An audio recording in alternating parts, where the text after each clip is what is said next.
तुलसी विवाह. तुळस पूर्वजन्मात जलंधर नावाच्या एका महाभयंकर राक्षसाची पत्नी होती आणि तिचे नाव वृंदा असे होते. जलंधर शक्तिशाली राक्षस होता. देवदेवतांना तो खूप त्रास देऊ लागला.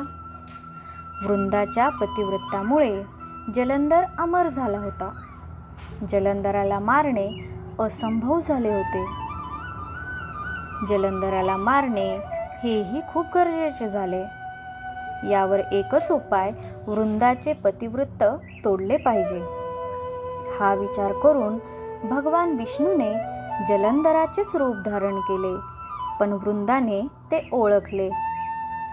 ती म्हणाली, तुमचे हृदय दगडासारखे आहे. तुम्ही माझे पतिव्रत तोडण्यासाठी माझ्याच पतीचा वेश धारण केला आहे. मी तुम्हाला शाप देते की तुम्ही दगड बनाल. आणि भगवान विष्णू शाळीग्राम रूपात दगड होऊन विराजमान झाले.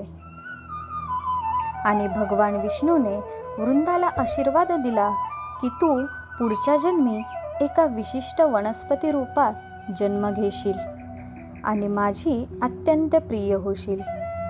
आणि त्या दिवशी मी तुझ्याशी लग्न करेन.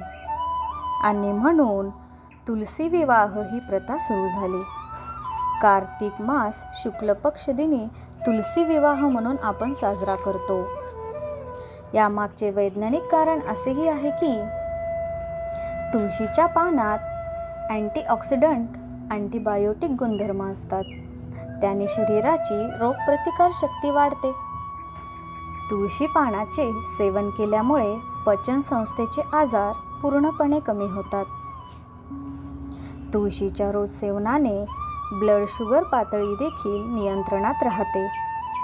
तुळस ही एक जीवन देणारी वनस्पती आहे, म्हणून ती घरासमोर आपण ठेवतो व तिची पूजा करतो.